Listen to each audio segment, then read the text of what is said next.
Here on Monday morning, the day after the MLS Cup quarterfinals, teams are knocked out and there's only 4 remaining. Who is now the MLS Cup favorite?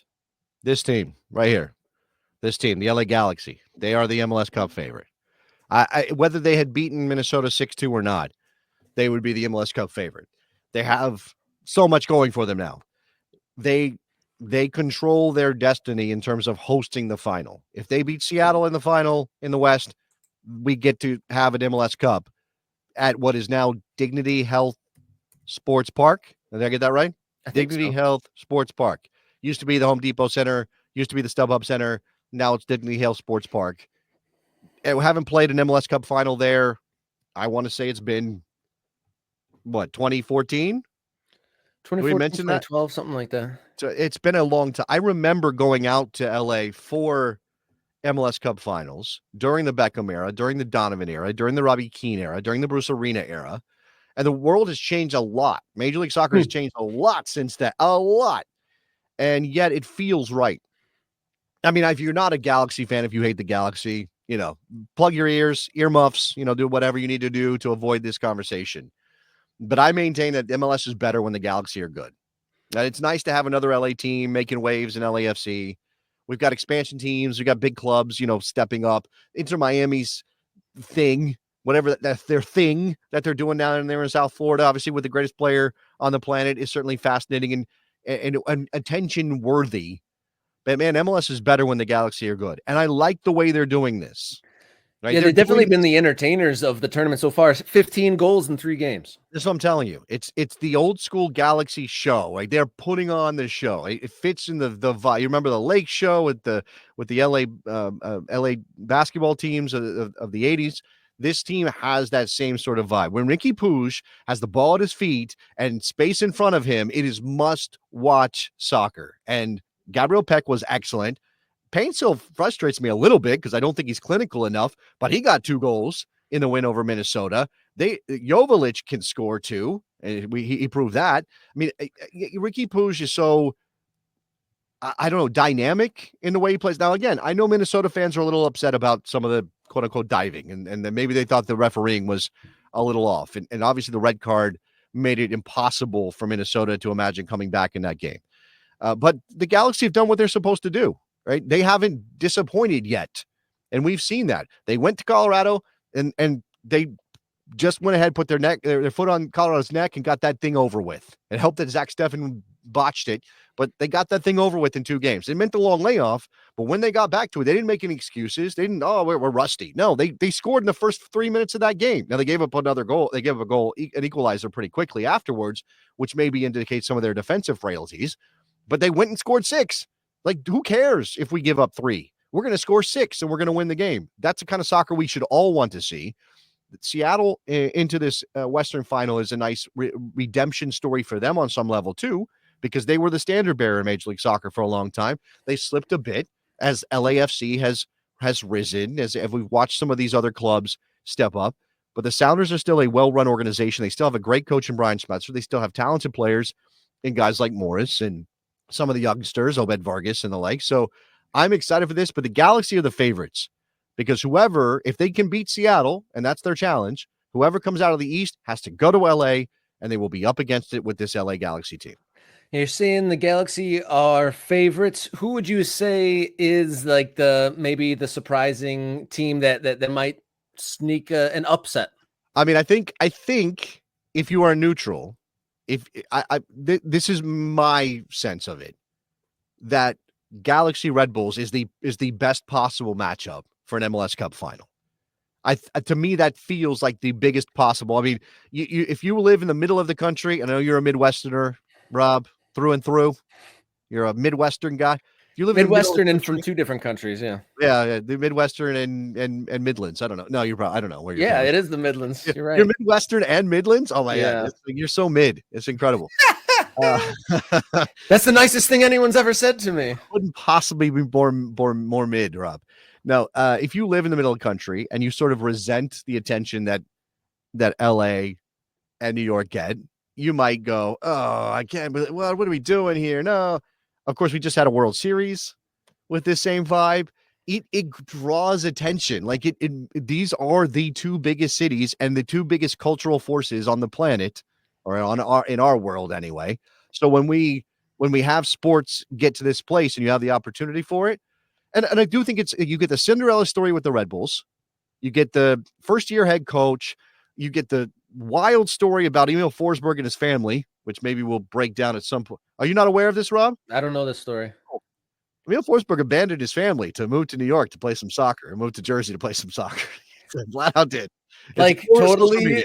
totally like moving, like, hey, I'm taking a job in another country, or like, I'm done, new life. I mean, like his wife took to Instagram to say, Emil Forsberg has abandoned his family to move to America to play for the Red Bulls. That's out there. So that's that. I mean, you have the potential for a guy like John Tolkien to be leaving in the winter. I think there's some rumors around that, and he's been a nice young player for the Red Bulls for a while now. You know, Lewis Morgan, who was the MLS Comeback Player of the Year, is part of this story for the Red Bulls. And then obviously the Galaxy, like I said, they've got the star power in Ricky Puig, and they've got these wingers in Pansel and Peck, and they've got Joveljic, and they've got some stories. Greg Vanney is a successful coach from another destination trying to prove he can do it somewhere else.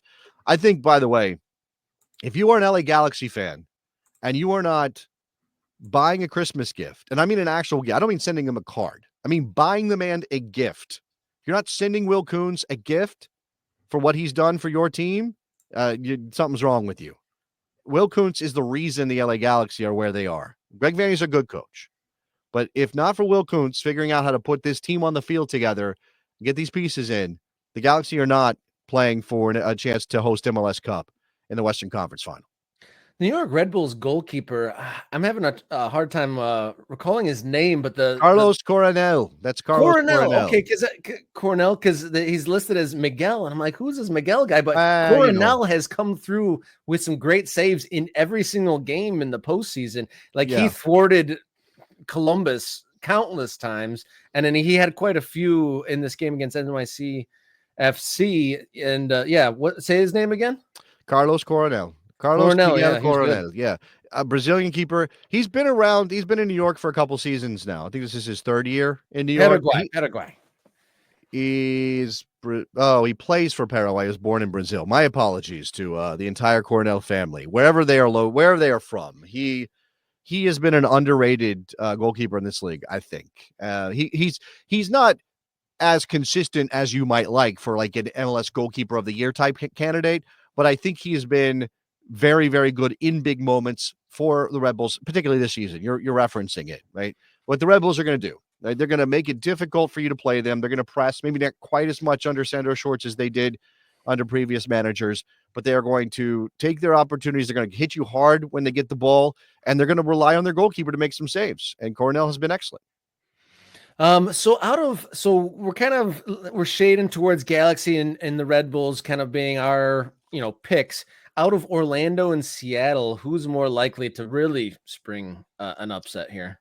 Well, Orlando beating Red Bulls wouldn't be an upset, right? The Red Bulls winning would be the upset. I do think Orlando's favored, and I think they're probably the better team, but I don't know why you would doubt the Red Bulls' ability to win, especially since they've done it, multiple times away from home now in these playoffs. That game, that matchup, which is 4 versus 7 in the Eastern Conference, seems tight. It seems like one or two moments could change the complexion of that game. I think the Galaxy are better than the Sounders, but the range of possibility in the Western Conference Final is big. It could be 1-1 extra time penalty kicks. Like I could see that. I could also see 5-0 Galaxy. Like I could see this getting out of hand for Seattle. They've got a solid back line. They play with that 3-back system. Jackson Reagan has elevated into a best 11 caliber center back in this league. All right. Jamar is not what he's aging and getting a little older and maybe not quite as good as he was a couple years ago, but he's still a very good center back in this league at 32 years of age. Again, they had to replace Nuhu with Bell, and it worked out for them against LAFC. If Nuhu's not ready to play in that final, I wonder what Schmetzer, well, if he is ready, if Nuhu's healthy, I wonder what he does after Bell's performance against LAFC. We know you're going to have to slow the Galaxy down through the midfield. So the Sounders midfield have the capacity to slow down LA Galaxy in a way that limits those opportunities, getting the ball wide, Peck 1v1, Pencil 1v1, Puig, all kinds of chaos in and around the box. The Galaxy they're relentless with the attack. So we'll see if Seattle can step up. I think Spezza will have a plan. It largely worked against LAFC, but remember, LAFC cares about 2 or 3 chances. 2 or 3 really good chances is all LAFC cares about, and they think they can beat you that way. They didn't, but again, only because of a really ridiculous own goal for Maxime Chanot that let the Sounders push the game into extra time. And again, Jordan Morris with a good shot, but the margins are small in that one. I'm not sure they're quite as small against the Galaxy. It's wild when you think of all the preparation that goes into it and the fitness and the attention to details and the game planning, the video study, and then someone knocks the ball into their own net. Like all that work, all that preparation, that training, the fitness, all that, and then there's just an inexplicable human error that undoes the whole thing. Yeah, I think a lot of people had Chanot as the weak link for LAFC. Yeah. So it wasn't a shock to see him be the one to make that mistake. I mean, he's 35 years old at this point. He's been around in MLS for a while. He's had good moments and he's had bad moments. And I thought he was pretty poor even before the own goal in that match against Seattle. So it ends poorly for LAFC, not what they wanted. The Seattle Sounders get a chance. The Sounders are capable of beating the Galaxy. They're capable of beating the Galaxy, but the Galaxy are a better team and they look very, very confident right now. So on Saturday, the MLS Cup semifinals, 7:30, Orlando and New York Red Bulls. And in the nightcap, Los Angeles Galaxy versus Seattle Sounders. Take a look at the chat with a few minutes left in the show. Nate asked, did we talk about Orlando Pride's robbery yet? Were they robbed, Jason? Well, Nate, we're going to need you to explain yourself. Again, watch that entire game. Felt like there were some questionable moments, but I wasn't. I don't know. I recall a couple of fouls that were kind of questionable. I guess I have to use that word, Rob. But I saw players fall over in the box, whether or not they were goals. I don't know, or a foul. Okay, penalty. He's calling it a foul on the goal. Players fighting for the ball. I mean, are we talking about before? Are you talking about Banda committing a foul? I mean, again, maybe because where I was watching and how I was watching that game, I have a different view of what Nate is talking about. You have to let them play. It's a final. Like, you have to let them play on some level. I don't know that I want to give. So we've got the two-handed push in the buildup is what we're looking at here. Yeah, I think Washington can blame themselves for the way that turned out, rather than going and looking at the referee didn't call a foul early in the sequence that would have prevented Orlando from scoring their goal. Yeah, I'm watching it back again now. Orlando comes down the right, left-footed strike, and it kind of goes through the goalie. No. This is what Nate is talking about is when Orlando recovers the ball in the buildup. When they get the ball in the first place in the buildup. Actually, they play it out of the back. So they play to midfield. There's a ball's trapped down, and there's a challenge. I can't see who's making the challenge, and maybe Nate knows. Okay, I see a push. Yeah, there's a push. I mean, I guess that's the case where if that player falls down, they get the call, but they tough it out, stay on their feet, nothing. So maybe maybe that's one of those things where you gotta go down to get the call. We don't want to incentivize players to go down, right? And this is certainly something that people tell you about the women's game that is better, is that there's not as much simulation, there's not as much trying to buy fouls. And I think Washington could have done better when they had their opportunities. And if you get beat by one goal and your claim is there's a foul in the buildup and that's why we lost the game, that's pretty. Come on, that's pretty cheap. You got to do better than that. And at the same time, there was a lot of time left, so you got to score a goal. I mean, you want to win a game, you got to score a goal, right? Yeah, I mean, as I've said before, I thought there were a lot of self-inflicted wounds here.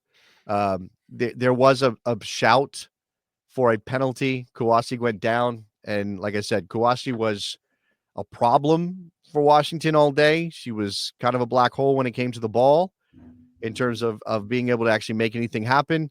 Thought she should have done better. Again, these are not 100% calls. In either case, they are judgment calls on the part of the referee. And I think we have to stop. No offense to Nate, who obviously was pulling for the Spirit, but we have to stop relying on, the referee got it wrong, right? We have to let referees make calls, particularly when the sequence is so not 100% clear, because that's what VAR is supposed to do, right? VAR is supposed to go back and fix an obvious error.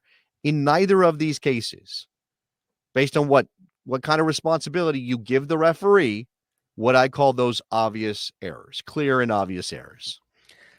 I wouldn't call it highway robbery, but thin margins on these, and especially in a final. We got about a minute left of the show. A little bit of housekeeping. This is what most likely the one show of the week, would you say, with travel and all that? Yeah, I think because it's Thanksgiving week, we're going to be here today, and then we'll see you guys next week, and hopefully we'll have some things lined up. I know we're going to get some guests, and we're going to do some focus on local soccer stories. I know we've got some emails over at the morning kickaround@gmail.com account about those local stories, and we definitely want to reach out to those people and get them on the show. What else housekeeping wise do we need to do here, Rob? Anything in particular? Well, I think we're gonna add a Blue Sky account for the show. Yeah. We are gonna generate a few dozen subscribers, I think, over the time. We're Let's gonna do have it. a lot of videos posted, and we're gonna make a push to get some more subscribers. And there's just a heck of a lot of soccer. But by the time we come back next week, the MLS Cup final will be set. That's right. We won't be able to talk about what happens in those. Yeah, I mean, we'll know on Monday who won those semifinals or those conference finals, and then we'll know obviously what that MLS Cup final looks like coming up on December. What day is that? December. I don't have the calendar in my head, Rob. Ooh, let me see if I can pull it up on the stretch. But December 7th. I looked it up. It's December 7th. That's man, when you're that quick final draw. is. You quicker draw than I on that. Yeah. So I'm excited for that. Lots of Premier League, European football happening, obviously. It's the festive season coming when things get very heated in the English Premier League. Lots of games coming fast and furious. I watched, actually, since we have one more minute here on the show, maybe we can talk a little bit about bad Christmas movies. Have you watched any bad Christmas movies yet this year, Rob? Any? Not bad ones, but we've already hit our annual viewing of Elf.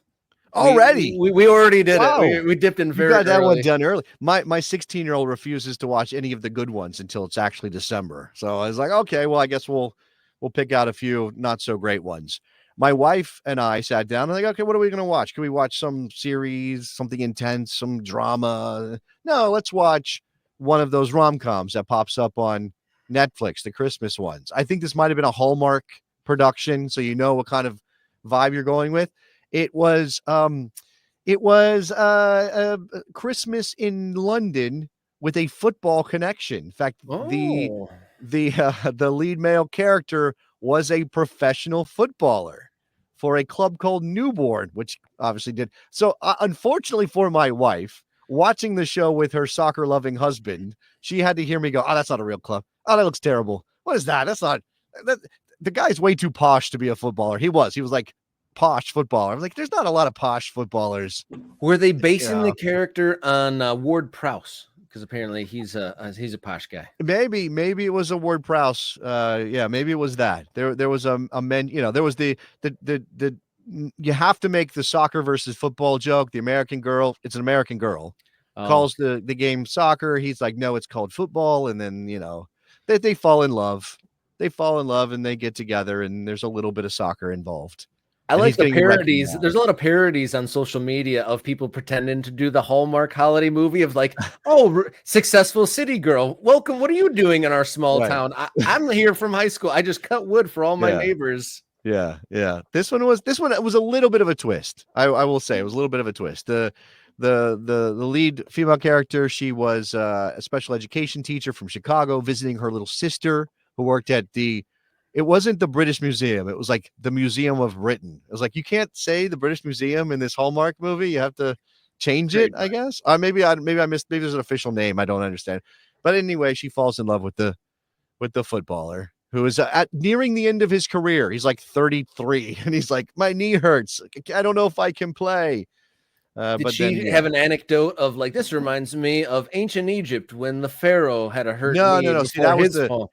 that was the little sister who worked at the museum. The main character was the special education teacher. Oh, my bad. Right. So then, yeah, there's a whole.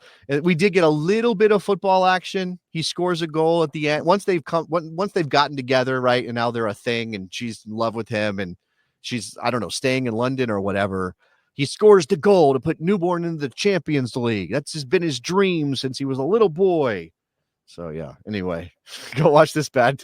It doesn't even have this movie doesn't even have a name, does it? I don't remember the name of it because the name never actually, like, it never stands out. They're all like very generic. Let me see if I can. A London Holiday. Is that what it's called? A romance in Britain. I'm just riffing here. You're guessing. You guess, and then I'll try to find it. Love. No, I don't think it was called. I don't think it was called that. Keep going. I'm gonna look this up. Not a Kick It Love. You've made your way through ball. Okay, you're never gonna get it. I remembered it now after I looked it up. You're never gonna get it. Okay, Love for the ages. Again, he's posh. This is apparently a posh club. I don't know. Everything happens in Notting Hill, so it's called Christmas in Notting Hill is the name of the movie. Oh, so they're trying to get some play off of the old movie. Yeah. So they didn't even stand alone on there. No, they were biting off of somebody else's style, which, you know, when you're doing Hallmark movies, I guess you got to do it that way. Yeah, because somebody clicked on that, like, oh, I could watch Notting Hill. Oh, this isn't it. Let me give this a minute, and then maybe people stay on the channel. Yeah. But the Davis household did. You know, if you just want kind of saccharine, boring, a little bit of British accent mixed in for whatever reason, if you just like that, if you like the idea of Christmas in London, give it a watch and give us a review on the football action. Because I am absolutely somebody who will seek out bad football, bad soccer in TV shows and movies. I would like to. It's so hard for them to get it right, and I get it. You know, it's whatever. There used to be a show on Netflix about this team called the Montreal Thunder or something like that. Anyway, maybe one day we'll review all that. We'll do a watch along with that. I recall deep COVID, the English game, and the Total Soccer guys were reviewing that and saying they noted that in no like acted out football series has there been a good goalie sequence. Oh, goalie always has to just like dive or they not. They can't get it right. They can't make it look legit. It's always like the ball's halfway past him into the net and he dives. Or dives over it, or just doesn't move. Yeah, there's no realistic goalieing in acting. Doing goalie stuff is really hard when you're doing like takes. All right, Rob, that's enough of my bad Christmas movie reviews for today. Yeah, I definitely burned through Elf too early, but thanks everyone for joining us. The show will return on next week, Monday. We'll probably be putting out segments of the show throughout the week. Give us a follow or subscribe and enjoy your soccer. Until next time, we got Champions League, Premier League, MLS Cup semifinals. It's all to be played. And until we see you next time, everybody, enjoy your soccer.